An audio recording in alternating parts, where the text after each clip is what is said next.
Assalamualaikum warahmatullahi wabarakatuh. Alhamdulillah wa syukurillah la haula wala quwata illa billahil aliyyil azim. A'udzu billahi minasyaitonir rajim. Bismillahirrahmanirrahim. Wal 'asri innal insana lafi khusrin illal ladzina amanu wa 'amilus sholihati wa tawassaw bil haqq wa tawassaw bis sabr. Al-ayah shadaqallahul aliyyul azim.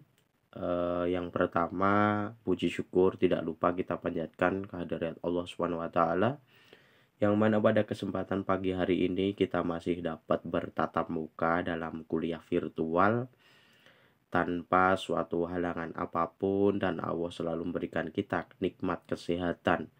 Marilah kita ikrorkan dengan membaca tahmid bilisan alhamdulillahirabbil alamin. Yang kedua, sholawat dan salam tidak lupa kita sanjungkan pada Nabi sang wahyuning ilahi, Kanjeng Nabi Muhammad Shallallahu Alaihi Wasallam. Semoga kita kelak menjadi umat beliau yang mendapatkan syafaatnya di yaumul qiyamah. Amin, Allahumma amin. Selamat pagi dan tetap semangat semuanya teman-teman di sini. Pada kesempatan pagi hari ini saya akan berikan ulasan materi untuk persiapan kelompok 7 yang akan presentasi di hari Selasa depan. Materi itu terkait dengan social entrepreneurship. Apa itu social entrepreneurship? Kemudian bagaimana bahasan social entrepreneurship, bagaimana menjadi social entrepreneurship, dan siapa orang-orang di Indonesia yang telah menjadi social entrepreneurship. Dalam hal ini marilah kita bedah bersama agar kita mengetahui apa itu social entrepreneurship. Oke, next. Pengertian social entrepreneur adalah sosoknya wirausaha yang secara driven, bergerak tidak dimotivasi profit, melahirkan misi, mengatasi problem sosial yang ada. Social entrepreneurship ini bertujuan mengembangkan kemampuan dan peluang untuk masyarakat secara keseluruhan, sehingga lebih produktif dan mendapatkan keuntungan yang lebih. Tujuan utamanya yaitu menciptakan sebuah sistem perubahan ya. Jadi menciptakan sebuah sistem perubahan secara berkelanjutan dengan berorientasi terhadap kebutuhan dan kemajuan yang ada di lingkungan masyarakat. Dan juga untuk merubah sistem yang ada pada masyarakat menjadi ciri-ciri seorang entrepreneur itu sendiri. Pengertian yang lebih sederhana bahwa socio entrepreneurship atau social entrepreneur adalah seseorang yang mengerti permasalahan ya, seseorang yang mengerti permasalahan yang ada di sosial dan menggunakan kemampuan entrepreneurnya untuk melakukan perubahan sosial atau social change, terutama meliputi bidang-bidang kesejahteraan, untuk meningkatkan kesejahteraan masyarakat karena jiwa sosial, seperti pendidikan, kesehatan. Itu menurut Santosa tahun 2007. Nah, tujuan utama, apa itu tujuan utama sebenarnya social entrepreneur ini? Social entrepreneur ini akan selalu berkorban dan memiliki tindakan yang tanggap ketika terdapat sebuah permasalahan sosial, baik di lingkungan sendiri maupun lingkungan luar.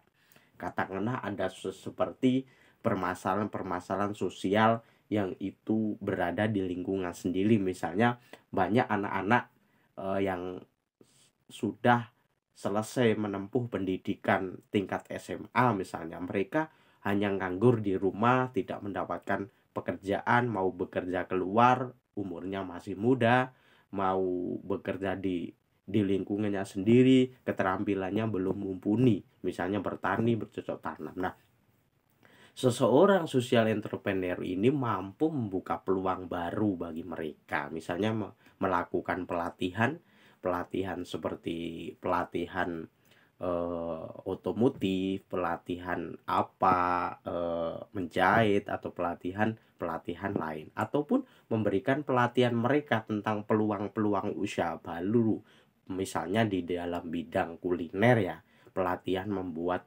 keripik singkong yang itu diolah menjadi berbagai olahan dari bahan dasar singkong yang di dalam hal ini bisnis kuliner diolah menjadi berbagai macam makanan seperti keripik, kemudian singkong keju dan lain sebagainya. Socio entrepreneurship ini adalah orang-orang yang berupaya menciptakan perubahan positif atas persoalan yang menimpa masyarakat, baik itu pendidikan, kesehatan, atau masalah masyarakat lain, terutama ekonomi. Secara entrepreneurially atau dengan kata lain, wirausaha yang ulet dan berani mengambil resiko. Ada yang mengatakan bahwa social entrepreneurship ini adalah seorang atau wirausaha yang memiliki ide untuk menyelesaikan masalah yang tidak tersentuh oleh pemerintah dengan caranya sendiri, yaitu tadi mengangkat masalah tentang adanya pengangguran, kemudian terhimpit ekonomi, bisa menambah profit ekonomi, maka mereka mengajak para kaum muda untuk berwirausaha. Ada beberapa tips agar sukses menjadi seorang socio entrepreneurship. Apa saja bila teman-teman punya permasalahan di lingkungannya masing-masing dan teman-teman ingin fokus terjun dalam dunia entrepreneur, khususnya dalam socio entrepreneur ini, dengan mengetahui beberapa tips berikut tentu akan menjadi langkah agar tujuan yang Anda bisa tercapai dengan bagus. Berikut tipsnya. Yang pertama adalah harus intens ya teman-teman. Sifat intens sebagai seorang social entrepreneur adalah selalu menerapkan rencana dan upaya untuk menciptakan sebuah visi, yaitu mensejahterakan dan membangun lingkungan sosial yang lebih baik di masyarakat dan membuat masyarakat semakin berkembang bersama tujuan yang telah dicapai. Yang kedua, tracking impact. Seorang wirausaha diharuskan memiliki sebuah komitmen dalam sebuah pengukuran dampak sosial yang lebih baik, terlebih kepada seorang investor. Dampak sosial ini juga mengharuskan seorang wirausaha untuk menjadi pemicu dan agen perubahan. Meskipun tidak mudah, namun dengan komitmen yang berkelanjutan tentu akan terus menjadikan seorang termotivasi. Yang ketiga, selalu menulis rencana. Rencana bisnis yang biasanya bertujuan untuk sebuah keuntungan lain halnya dengan social entrepreneur, bertujuan untuk memecahkan dan juga menanggapi masalah yang ada di masyarakat.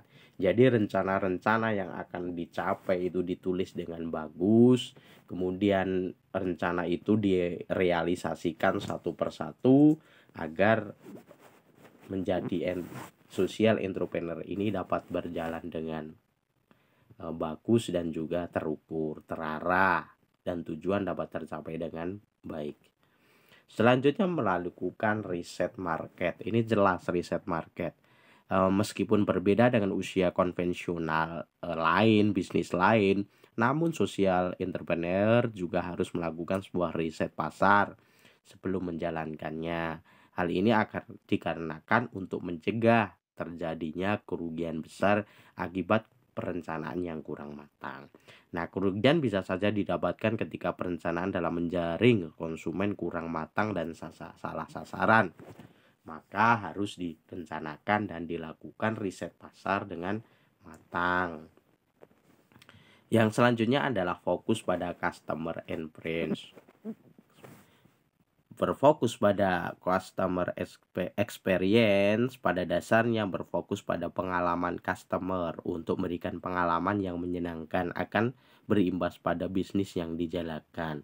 Misalnya testimoni ini penting kaitannya di dalam perkembangan bisnis. Ketika penilaian sudah baik, besar kemungkinan bisnis Anda akan berkembang ke arah yang benar. Selanjutnya adalah meningkatkan kepemimpinan dan manajemen keterampilan. Jelas di bidang manapun yang namanya kepemimpinan dan manajemen keterampilan ini sangat vital ya, sangat berguna dan sangat bagus untuk dilaksanakan. Dengan membuat sebuah pelatihan dan juga mendukung berbagai program kepemimpinan, tentunya ini akan menjadikan fondasi yang kuat bagi soft skill dari wirausahawan itu sendiri dan bagi tim secara menyeluruh. Keterampilan dalam tim akan menjadi langkah awal bagaimana perjalanan bisnis Anda berkembang dan berhasil. Yang selanjutnya adalah jalankan pada waktu yang tepat. Jelas, sangat jelas sekali bahwa waktu yang tepat ini menjadikan seseorang dalam strategi bisnisnya ini supaya tetap berkembang dan eksis. Ketika bisnis memiliki banyak pesaing, tentunya mengharuskan pembuktian bahwa produk kita lebih baik atau unik dari kompetitor. Hal tersebut juga berlaku bagi social entrepreneurship. Apa itu? Yang menjadikan hal mendasar dan penting dalam hal ini bukanlah itu saja berada di waktu yang tepat serta cepat menjadi hal yang harus diutamakan. Menjadi entrepreneur sosial tentu tidak lepas dari yang namanya tantangan. Namun dengan mengetahui apa aspek penting dalam memulai bisnis yang berdampak sosial akan memudahkan menciptakan itu semua. Intinya, kita harus mengetahui pesaing, kemudian kompetitor kita tahu produk kita, kelebihan produk kita apa, yang ditawarkan produk kita apa, yang tidak ada di kompetitor lain. Nah, itu kembangkan kepada customer sehingga customer merasa bahwa produk kita berbeda dan mungkin lebih berkualitas, lebih unik, lebih mempunyai sesuatu yang tidak ada di produk lain. Itulah yang akan bisa menjadikan kita istilahnya bisnis kita tetap eksis. Waktunya tepat ya, tepat di dalam kita manajemen waktu, bagaimana waktunya kita melakukan promosi, kita melakukan pemasaran, kita menggait customer, dan bagaimana kita memunculkan sebuah testimoni yang itu berguna untuk customer muda yang akan kita jaring, yang akan kita tarik menjadi customer baru. Nah, yang selanjutnya adalah bangun jaringan. Dengan adanya umpan balik dalam mengeksplor pengetahuan dan keterampilan tentunya sangat bermanfaat bagi bisnis. Jaringan dalam sebuah bisnis juga berfungsi untuk saling mensupport serta memberikan arahan ketika terdapat kendala. Dengan pengalaman yang berbeda dan saling tukar pikiran tertentu akan menambah pengalaman dan ilmu baru. Selanjutnya adalah menunjukkan dampak nyata jelas. Dengan hasil socio entrepreneurship ini, buktinya adalah dampak nyata. Seperti yang kita ketahui, ada beberapa contoh hasil-hasil dari para pelaku socio entrepreneurship ini. Dengan melangkah lebih jauh dan juga menunjukkan manfaat pada masyarakat atas hasil kerja keras bisnis yang dijalankan, tentu akan membuat bisnis menjadi lebih baik dan lebih disukai oleh konsumen, investor, dan masyarakat secara keseluruhan. Yang selanjutnya adalah lakukan keuangan dengan benar. Keuangan adalah darah dalam kehidupan bisnis. Anda tidak bisa menjalankan bisnis apapun tanpa keuntungan yang sehat. Termasuk jika Anda berencana menjadi social entrepreneur. Lakukan pencatatan setiap pengeluaran dan pemasukan dalam bisnis Anda dengan terperinci dalam pembukuan usaha. Jika Anda kesulitan dengan proses pembukuan manual, Anda bisa mencoba untuk menggunakan software akuntansi yang mudah digunakan, memiliki harga terjangkau dan sesuai dengan kebutuhan Anda seperti Accurate Online. Menerima kritik dan saran. Tidak hanya dalam perusahaan sosial saja, semua jenis usaha membutuhkan yang namanya kritik dan saran. Dengan mendengarkan kritik dan saran dari berbagai pihak akan sangat membangun bisnis. Adanya kritik dan saran ini bertujuan untuk menyempurnakan kualitas dari usaha yang tidak menutup kemungkinan memiliki banyak kekurangan. Ketika memiliki jadwal rutin untuk dievaluasi, tentu bisnis akan lebih berkembang. Nah, ini adalah tokoh-tokoh social entrepreneur di Indonesia. Siapa saja mereka? Yang pertama adalah Lexi Rambadeta, jurnalis dokumenter untuk penegakan HAM. Kedua, Muklis Usman, TV komunitas untuk partisipasi masyarakat kecil. Selanjutnya, Luh Putu Upadisari, layanan kesehatan reproduksi di pasar tradisional.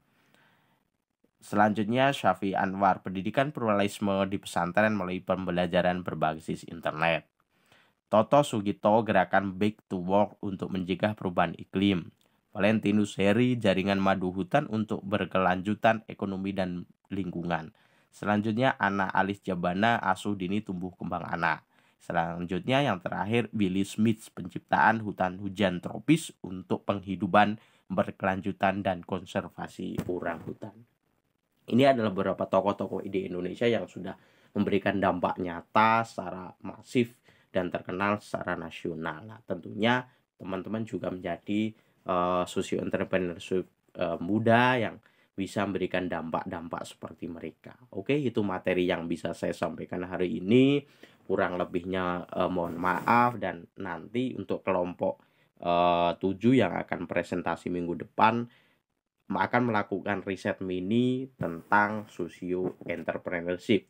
Carilah tokoh-tokoh yang concern di bidang masyarakat yang itu mengembangkan permasalahan masyarakat dan diangkat untuk dipecahkan. Tentunya di masyarakat teman-teman bisa mencari, entah itu di lingkungan manapun, carilah 1 atau 2 tokoh yang itu memang sudah concern di bidang itu, kemudian membentuk komunitas, dan komunitasnya itu diangkat menjadi sebuah bisnis, sebuah entrepreneur, sebuah peluang bisnis, dan itu bisa mengentaskan permasalahan ekonomi atau permasalahan yang ada di masyarakat itu sendiri.